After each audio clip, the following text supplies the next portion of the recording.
Ndabashuje mu izina rya Yesu, Imana ibahe umugisha. Muri kamera zacu muri kureba ababyeyi beza.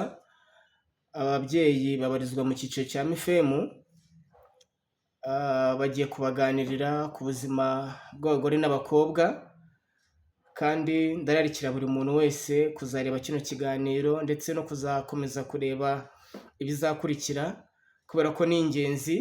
Ni ibyigisho bizakomeza kuba uruhererekane, kubera yuko ni ibyigisho bizagira icyo byigisha abagore n'abakobwa ndetse n'umuryango muri rusange. Mbere y'uko rero dutangira tukabaha ikaze, reka umwe muri bo abanze adusengere. Murakoze. Dusenge. Urakoze cyane data wa twese, Imana ikomeye, tugushimiye kugira neza kwawe kwinshi kwabanye natwe mu minsi tumaze ku isi. Izina ryawe rihabwe icyubahiro. Amen. Tugushimiye n'uyu mwanya, turakurarika ngo ubane natwe. Ibiganiro tugiye kugira bibi by'umumaro, Mwuka Wera bivomerere, atera abantu kubikunda no kubikurikira. Twigishe kuvuga iby'umumaro bishobora kugirira abandi umumaro, mu izina rya Yesu. Amen. Murakoze cyane. Ntekereza ko mwatangira mubwira abakurikiye abo muri bo ndetse n'aho mubarizwa, kugira ngo dukomeze gukurikira ibi biganiro. Murakoze. Murakoze. Njyewe nitwa Ayinkamiye Beretirida, ndi umubyeyi w'abana babiri b'abakobwa na papa wabo. Nkaba barizwa ku itorero rya Kimisagara mu ntara y'ivugabutumwa ya Mo Kigali, kandi mbarizwa mu cyiciro cya mifemu mu itsinda ryitwa Kagoma. Murakoze. Murakoze cyane. Nanjye amazina yanjye nitwa Uwera Marie Claire, nkaba ndi umubyeyi wubatse, mfite abana 4, abahungu 2 n'abakobwa 2. Mu itsinda rya mifemu nkaba mbarizwa muri Kagoma. Murakoze. Umuntu aramutse yibajije ati mifemu ni iki, mwamusubiza ngo iki? Njye namusubiza ko mifemu ari icyiciro cy'abagore n'abakobwa kibarizwa mu itorero ry'Abadivantisite b'umunsi wa karindwi. By'umwihariko mifemu ntabwo ari ibyapfuye kuza gutyo gusa, ahubwo bifite n'inkomoko, aho tubona ko mu mateka mu 1898 departema ya mifemu cyangwa se y'abagore n'abakobwa, icyo gitekerezo cyazanywe n'uwitwa Salpa Henry, ariko ntibyagiye bikunda kubahira kuko byabaye nk'ibisa nk'ibihagarara nyuma y'urupfu rw'umuhungu wa Ellen White witwaga Henry. Nyuma yaho mu 1990 byaje kuzamura imbaraga, hanyuma mifemu yongera kuzamura imbaraga, yongera gushinga imizi, abagore n'abakobwa bibona mu murimo w'Imana. Ntekereza yuko ayo mateka aba akenewe, ariko dukunda kubona mifemu, tukabona mu mpuzankano itandukanye n'iy'abandi, kandi tukabona muyambara umunsi umwe mu kwezi. Ntekereza ko nabyo muze kudusobanurira impamvu yabyo, ariko noneho ikintu gikomeye dushaka kumenya, kubera iki mifemu yabayeho, ni izihe nshingano bafite? Ese ahari kwaba ari ukuvuga ubutumwa muri rusange, cyangwa hari n'indi nshingano ireba umuryango nyirizina, ku buryo abagore n'abakobwa bakwibona muri kiriya cyiciro, mwabakangurira kukibamo? Murakoze cyane. Mifemu ntekereza ko nk'uko mugenzi wanjye abivuze, abagize igitekerezo cyo kugira ngo habeho icyiciro cy'abagore n'abakobwa mu itorero, Imana yari imaze kubereka ko umugore n'umukobwa nabo bagomba kujya mu murimo w'ivugabutumwa. Yego. Cyane ko iyo ukurikiye amateka yabanje, igitsina gore ntabwo cyavugwaga, wabonaga kitanitaweho. Hari n'ukuntu uko bafataga abagore n'abakobwa, ni nako ubwabo bitinyaga, bakumva ntacyo bakora, bakumva ntacyo bashoboye, bakumva ntacyo kuvuga, bikabatera kwitinya. Rero ah, Yesu waje guhereza ikaze abagore n'abakobwa, kuko mu itangira ry'umurimo mu gihe cy'intumwa niho abagore bagaragaye ko bakoze umurimo kandi babaye imbaraga z'abagabo, Yego. bakabasengera, bakagira ibyo babona bo batabonaga, bakabagira inama, biza no gusoza n'abagore binjiye mu murimo, noneho baravuga, babona ijambo. Yego rero kugira ngo mifemu ibeho bwari uburyo bwiza Imana itanze, ifunguye umurongo ngo abagore n'abakobwa nabo bisange mu murimo. Murakoze. Yego. nibyo koko nk'uko mugenzi wanjye abivuze, nk'uko tugenda tubibona no mu mateka y'ibihugu bigiye bitandukanye ndetse n'igihugu cyacu kirimo, wasangaga abagore abakobwa bahezwa inyuma cyangwa se bakavugira inyuma y'amarido badafite ijambo. Ariko ibyo byose Imana irabyitegereza, kuko igihe gikwiye gisohoye Imana itanga ikintu cyose mu gihe cyacyo. Niyo mpamvu iyi departema y'abagore n'abakobwa nayo yahawe ijambo, nk'uko tubibona umugore nawe akagira icyo yavuga. Reka twinjire no mu mateka agaragara mu muryango. Tuzi ko ubusanzwe uwo mugore si kenshi cyane avuga igihe umugabo ari mu rugo, ariko si uko ntacyo aba afite cyo kuvuga, ariko tuzi ko umugore ari inyunganizi. Hariya rero bigaragara yuko ijambo ry'Imana ryagaragaje cyangwa ryahishuye yuko inyoko muntu yose, yaba umugabo cyangwa umugore, bafite uruhare mu kuba bagira iterambere bazana, kandi noneho no mu ivugabutumwa umugore nawe yagira ijambo. Ntekereza ko Imana yacu mu rukundo ikunda inyoko muntu, twese dushyira ku munzani umwe n'umugore yahawe ijambo. Murakoze cyane. Mwatubwiye yuko mubarizwa muri gurupe yitwa Kagoma. Abantu benshi bashobora kwibaza, mbese Kagoma ni iki? Ko dusanzwe tuzi Kagoma nk'igisiga. Ni impamvu ki ya Kagoma? Ese hari andi magurupe menshi ashobora kuba abarizwa mu cyiciro cya mifemu? Ese yababaho kubera iyihe mpamvu? Ese mwaba muyabamo mukurikije iki, kugira ngo umuntu wese abashe gusobanukirwa impamvu y'ayo magurupe? Murakoze. Nk'uko twamaze nako abazanye igitekerezo cya mifemu cyangwa gushyiraho icyiciro cy'abagore n'abakobwa, twamaze kubona ko ari umugambi w'Imana. Rero niko uko iminsi itambuka Imana igenda itanga umucyo mushyashya. Mifemu yakoraga nka mifemu, ariko nunabicunga neza wabonaga nta jiniyoro yabagaho, nta bato babagaho. Mifemu yari iy'abakecuru. Mifemu yari iy'abakecuru, abagore bakuze, abagore bakiri batoya ntabwo abenshi bibonaga muri mifemu. Rero Imana mu buyobozi bwayo n'uburyo itanga inama, iza kumurikira itorero ry'Abadivantisite binyuze mu cyiciro cya mifemu ko hakwiye kubaho amagurupe, kugira ngo umuntu wese yibone muri gurupe ye. Cyane ko mu buzima busanzwe ntabwo tuba turi ku rwego rumwe. Urugero, uri kumwe n'umukecuru umaze imyaka 50 yubatse, wowe umaze umwe, nta kintu mwavugana. Rero Imana yo kabyara ya indi igira neza, niyo yahishuriye abayobozi ko abo bagore batari ku rwego rumwe bakwiye kubashyira mu magurupe yabo, hanyuma bikaba uburyo bwiza bwo kugira ngo ivugabutumwa rigende neza, rigira imbaraga.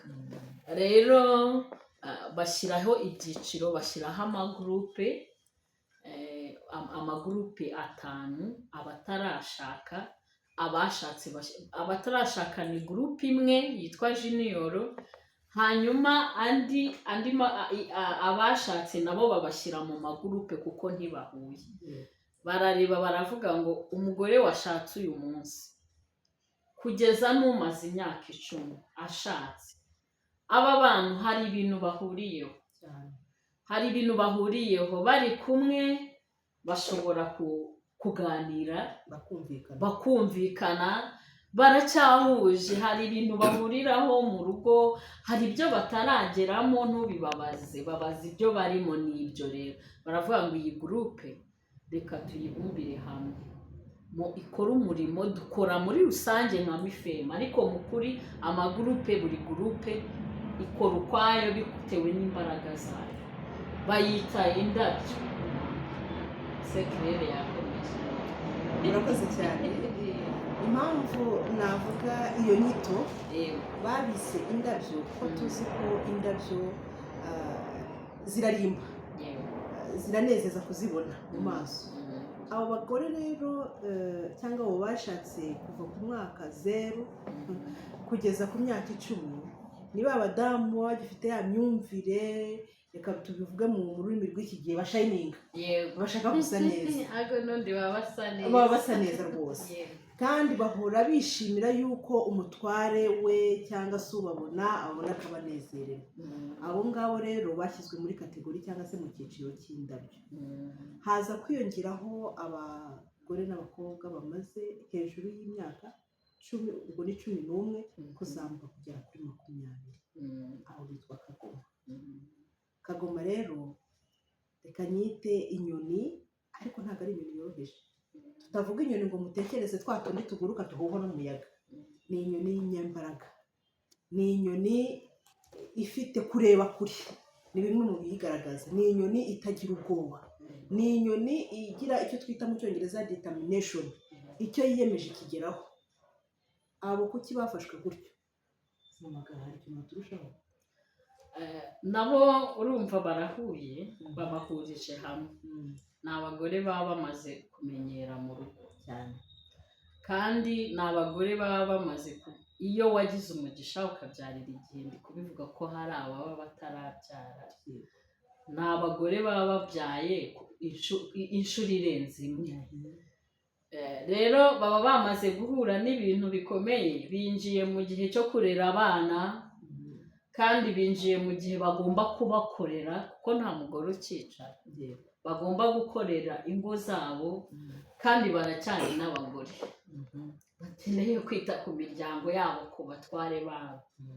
Noneho kurya cyabaye igisiga gifite imbaraga, baba bahetse ibintu byinshi mu mitwe yabo, bahetse urugo rwabo ngo barukorere rutere imbere, bahetse uburere bw'abana nabwo buruhije, kuko baba bafite abana barimo bazamuka bageze mu cyiciro kigoranye cyo kurera, barabatwaye, kandi ni n'abagore bakeneye kwita ku ngo. Ibyo bintu byose rero kubizamura, ntabwo wabizamura udafite imbaraga. Iby'amarira biba byarashize, ibyo kwitwa sheri shushu biba birimo bigenda gake, ko hari utundi dusheri, abafite indi ntumbero ya viziyo twavuze. Yego, haba hari utundi dusheri tundi twavutse. Ubwo rero nta gakibabajwe, urumva ururabyo nutarwita sheri rurababara. Ariko se kagoma ari n'abana, ari n'akazi nako kamuteye stress, abandi baba baniga mu mashuri, kujya kubihurizaho kubabara ko batakwise sheri, nyine baba bamaze gukura. Ni abagore bamaze kumenyera ingo, baba bamaze kuzimaramo igihe, baba baragize n'ibyo bakora mu ngo zabo, nyine baba bafite imyanzuro yo kurubamo. Yego, nta gutekereza ngo ngende ndigira kwa mama. Yego. Iyi kagoma rero ikurikirwa n'ababyeyi bari hagati kuva ku myaka 21 kugeza kuri 30, bakitwa indashyikirwa. Ni indashyikirwa kuko hari ibintu baba bararenze, kandi abo bantu bitwa indashyikirwa ni abadamu harimo ababa bamaze kugira abakobwa b'inkumi n'abasore b'inkumi, hari n'ababa baragize umugisha bagashyingira bafite abakwe n'abakazana.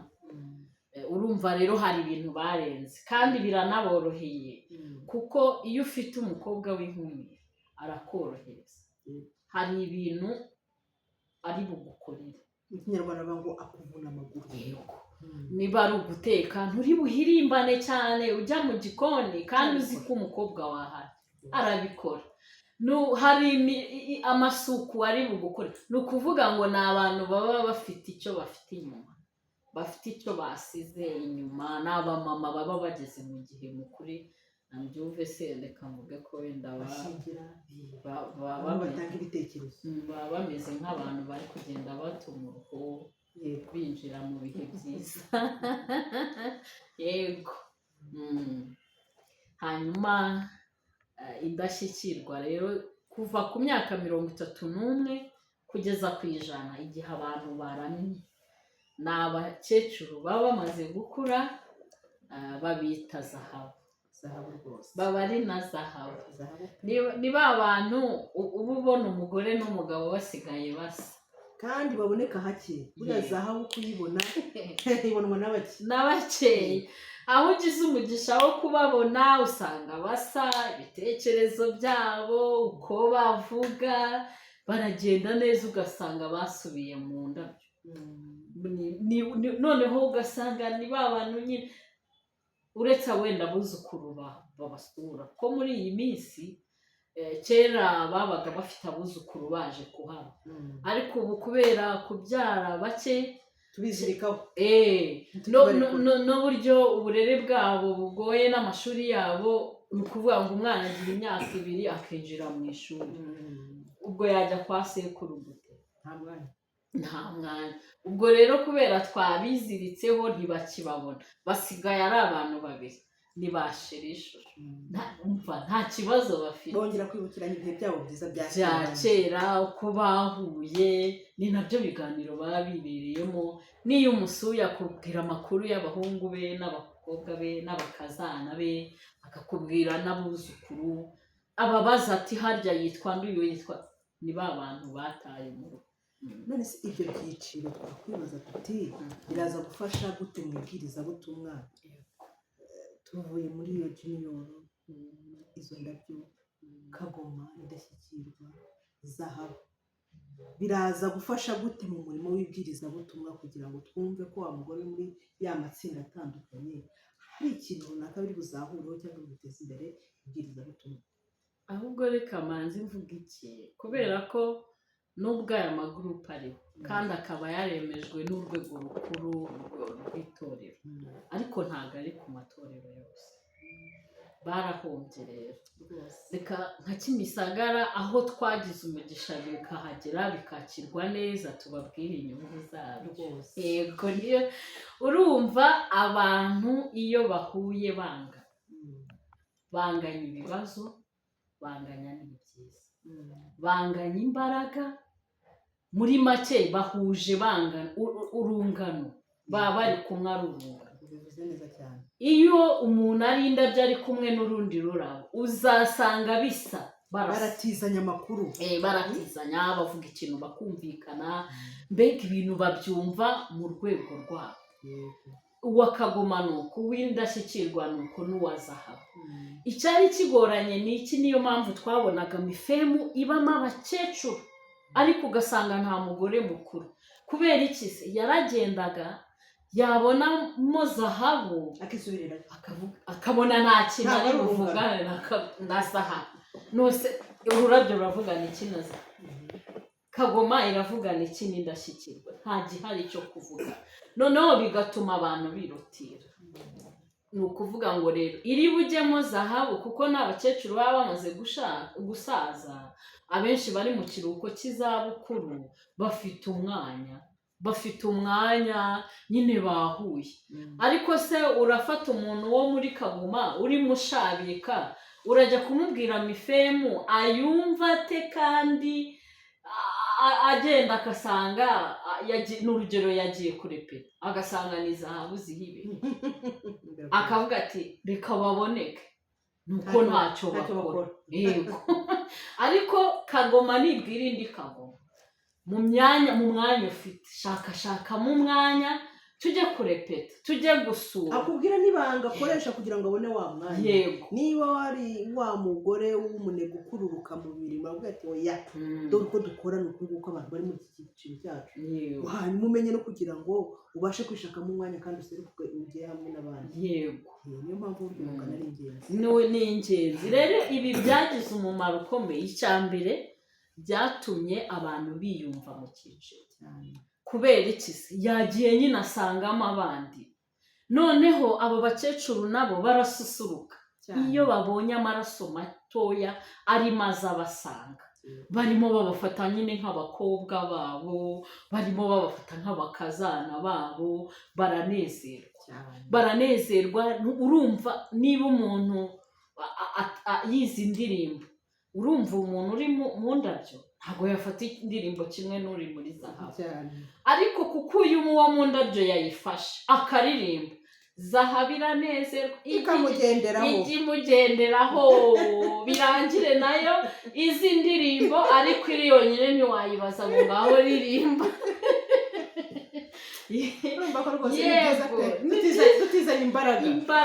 dutizanye imbaraga ibi bintu kandi byatumye n'abantu bari muri jiniyoro biyumva kuko baba bavuga bati natwe tuzatambuka tuva aha twinjire hariya byibura bakajya babona ahantu bari kwinjira ni heza bibatera imbaraga rero ibi rero byatumye rwose abantu biyumva mu cyiciro bakiyumvamo ko nabo baboneka muri mifemu baravuga ati bya bintu ni byiza biraryoshye yego murakoze cyane ariko reka ngo tugaruke cyane kuri gurupe Kagoma. Iyo tureba Kagoma dusanzwe tuyizi nk'igisiga cy'inyambaraga kandi tuyizi nk'igisiga gikomeye cyane ndetse mwagiye mubona yuko ibihugu byinshi by'ibihangange byagiye bikoresha mu kirangantego cyabo berekana yuko ari abantu bakomeye. Umuntu yatekereza ati kuki iriya gurupe yiswe Kagoma isahari ibikorwa byanyu ni nk'ibya Kagoma isahari mwaba muzi ubundi ubusobanuro bw'ikirango cya Kagoma? njye ndashaka gusubiza nk'umuntu uba muri Kagoma kandi ngasubiza nk'umuntu wanayoboye Kagoma n'ubu ukiyiyobora yego ndabanza mvuge kuba byahise ni ukuvuga ngo ibi by'amagurupe byaje n'ubundi nisanga muri Kagoma ntekereje ubu sinakubwira amateka yo mu ndabyo kubera ko urumva sinayatinzeho kuko nta mwanya nari mfite ariko ubu abantu baje bari mu ndabyo bo babivuga icyo ndi kuvuga rero nka Kagoma nk'umuntu uyirimo ntekereza ko abagore ba Kagoma ni abagore b'abanyembaraga nk'uko igisiga cyabo kibivuga atari imbaraga z'imirwano usibye ko nazo no mu buzima busanzwe baba bagikomeye baba bakomeye baba bafite imbaraga mu buzima busanzwe ariko icyo mvuga ngo impamvu ki ari abanyembaraga nyine dushimira Imana yanemeye ko kuki se yabafashe ikabitiranya na kiriya gisiga nuko hari icyo yari ibazimo rero nk'umuntu uba muri Kagoma ndi kuvuga ngo kuba hari inshingano nyinshi bikoreye nyinshi kandi zibaremereye mvuge ko zinavunanye zinagoranye ako bazitambukamo neza bazitwaramo neza. Ikindi cya kabiri imyumvire yabo ni imyumvire iba imaze kuba mizima kuko buriya nucunga mu gihe cy'indabyo wenda nikamvuge mu gihe cyawo cya mbere ni igihe waba gutinya umugabo kamutinya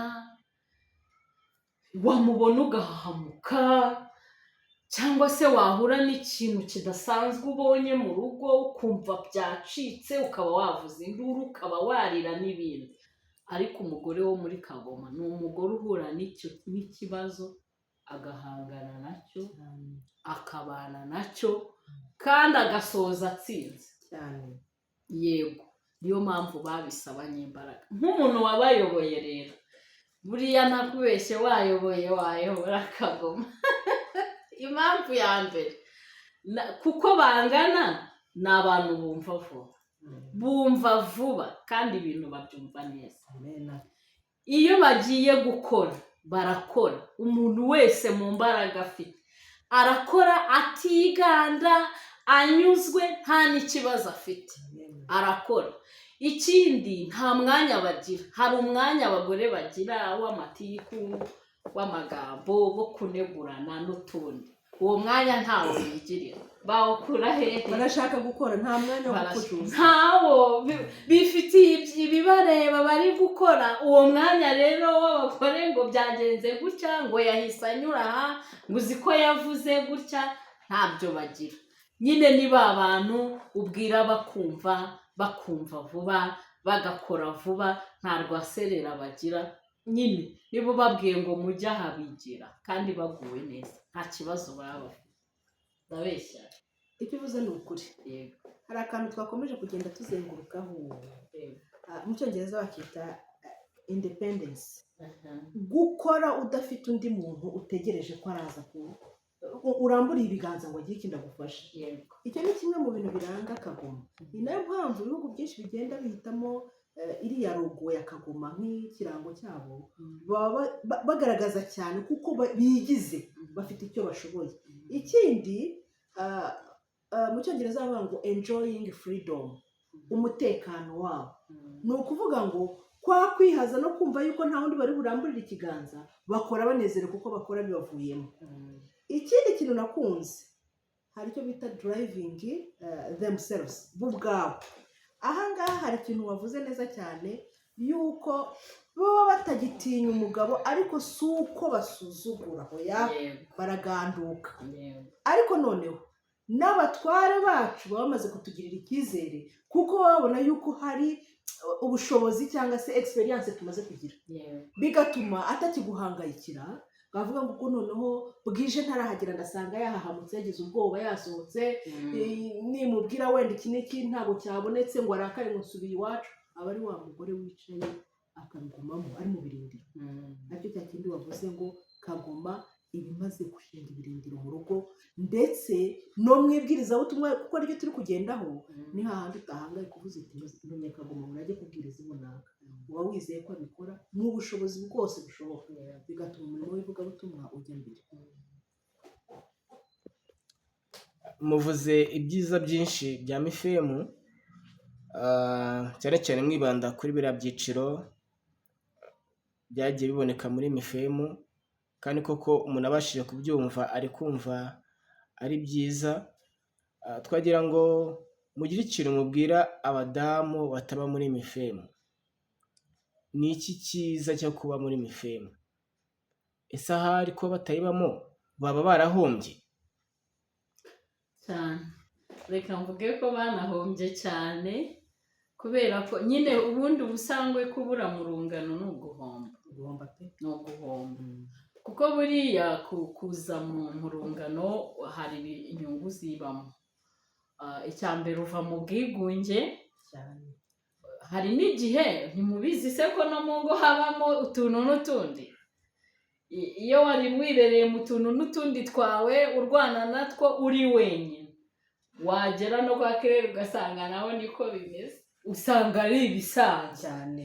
None se Claire wewe wabyitwayemo nte? Claire akakubwira ati njyewe nize kubica amazi, nawe ukaba uzi ko ari byo.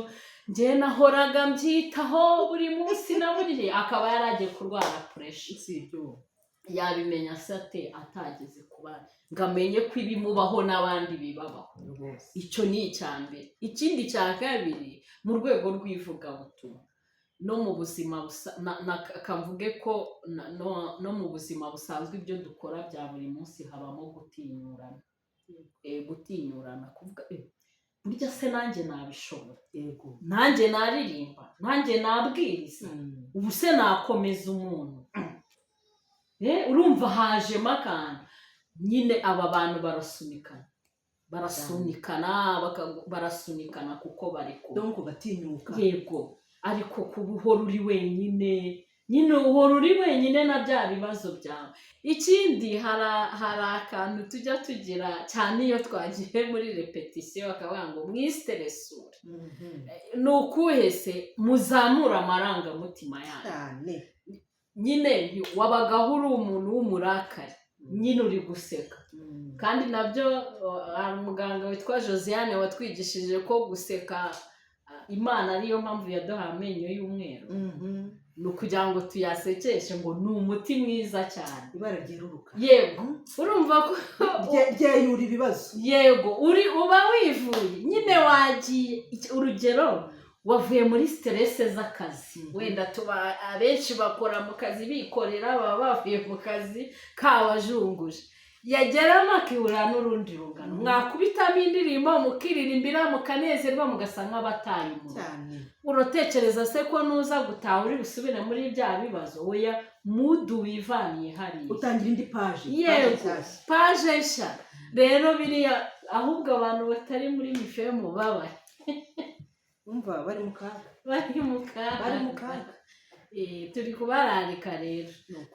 kandi twabonye ko mifemu si y'abakecuru mifemu ni iy'inkumi mifemu ni iy'abagore bakiri bato mifemu ni iy'abagore bamaze kumenyera ni abakecuru abo bose barahura bagahimbaza umwami wabo ariko uzi buri kintu cyanejeje iyo ugeze muri mifemu nk'uko babivugaga wenda twirengagize cyane kuba muri rwa rungano rw'imyaka yawe ujya umugisha ugahura n'ababyeyi bakuze akakubwira uko yarwubatse uko yabyihanganiye uko yabivuyemo akababa indashyikirwa cyangwa se akabazaho nawe ukumva ufite ibyiringiro y'uko nawe uzahagera bigatuma ubasha gukomeza na wa mwana ukiri mutoya mu myaka y'ubushakire bwe za ndabyo akavuga ati burya bwose birashoboka urukundo ruriyongera wongera kubona abantu bamwenyura baseka n'abanyabibazo ugahura nabo ukabona uko bakomeza yego kandi hari ikintu wakomeje uzengurukaho cyitwa kumenya amakuru uhura n'abajijutse haba mu by'ubuzima haba mu buzima bwo hanze ukamenya gukora ukavana amaboko mu mifuka ukabona abandi ukuntu bakubara bakakubarira ingo zabo nawe ukabigiraho ukaba bandebereho nawe ukabasha kurebera no ku bandi uzi ko tujya tuhigira no kumenya indimi we cyane tugeramo twahura n'abantu bize n'abakire kubitabo natwe rukazi niyo mpamvu mubwira nanjye nkagukopereraho muri bizinesi nkabona burya nabira nanjye nabishobora cyane ni ukuri ni karibu rwose kutamuri mifemu ni uguhomba ni karibu nibaze muri mifemu buri wese mu cyiciro cye muri gurupe ye yisangemo yibonemo dukorere umwami wacu kandi bakwakira neza ababyeyi ba mifemu bahora banezerewe cyane nibaze karibu dukore umurimo dutahe Yesu agaruke niyo mpamvu uri insanganyamatsiko yacu burya iranezeza mifemu ngwino wiga gutuza amena kuri muri iyi si iri mu bujagararo reka twiga gutuza waturiza hehe amina kwa Yesu niho duturije niyo mpamvu ubona abagore baba muri mifemu basa n'abantu bataye uruhu amena bahora bishimye banezerewe basa nk'abarenze ibibazo kandi birahari ibibazo birahari biruzuye ariko barabirenze kubera ikize babonye Yesu baratuza mfite n'ibanga ko Yesu akunda abagore arabakunda kubera ko igihe hari amigisho twigeze kwiga ntabwo nzayibagirwa yaruka nayaruka harimo icyigisho cya 6 cyavugaga ngo mu gihe cya Yesu ngo abagabo igitsina gabo ngo cyatangaga ituro ryo gushima Imana ko ngo batagizwe abagore ngo Yesu aravuga ngo naba ni abakobwa babura amena abashyize mu murimo ijambo ribayabonetse Yesu rero akunda abagore azi imiruho babamo azi uburyo ari abanyantege nke ariko bagakora imirimo y'imbaraga azi uburyo nize n'amagambo akomeye umwuka wanuze urutubwira ngo abagore bafatanya n'Imana kurema imico y'abana n'iy'abagabo turabahamya yego nk'uko mugaragaje ko umugore ari umuntu ukomeye cyane byashoboka ko mu mateka y'isi umudamu yagiye agaragara nk'umuntu w'intwari ngiye gusoreza ku bibazo bya nkunda kwibaza kugira ngo wenda n'abandi babyibaze kandi babone n'ibisubizo byabyo ninde muntu mu mateka Yesu yashimye ko atuye amafaranga menshi ni umugore icya kabiri ninde muntu mu mateka wabonye Yesu bwa mbere yazutse ni umugore hari undi muntu mu mateka Yesu yavuzeho aravuga ngo icyo akoze aho ubutumwa bwiza buzigishwa mu isi yose bazakivuga. ni ukuri ni umugore ni Mariya. Yego. Yesu akunda abagore. Yesu akunda abagore ariko nabonye impamvu abakunda. Ubundi Bibiliya ivuga ko uwababariwe byinshi akunda cyane. cyane Abagore rero kuko bagira amakosa menshi ari n'abanyantege nkeya uri kumva bagira nyine niyo mpamvu Yesu yita ku banyantege nke, akunda abanyantege nkeya kuko ariko bamwisunga. Amen. Bamwisunga abanyantege nkeya bamwisunga. Yesu arabakunda kandi iyo Yesu yagukunze aguhindura umunyembaraga. Haleluya. Haleluya. Rero niyo mpamvu yuko Yesu akunda abagore. Yego. Ntabwo nasoza ntavuze ku bagore ba Kagoma cyane, reka mvuge ku babarizwa mu itorero rya Kimisagara rwose ba Kagoma kuko nibo uzi neza, nibo nzi, nibo mbana nabo, nibo nabonye, nibo nasobanura. yego reka nkubwire ko ari imfura kandi pe mbikuye ku mutima ndabakunda. natwe turagukunda, ariko kandi n'undi uwo ari we wese abanye nabo yabakunda. amen. Icyo mbifuriza umuhate bagira, urukundo bagira, gufatanya bagira, ni ukuri Yesu azabaha ijuru. Amen. niwe urifite, niwe uritanga, azaribahe ndaribifurije. Amen. Murakoze. Murakoze cyane, natwe turagukunda. Murakoze cyane.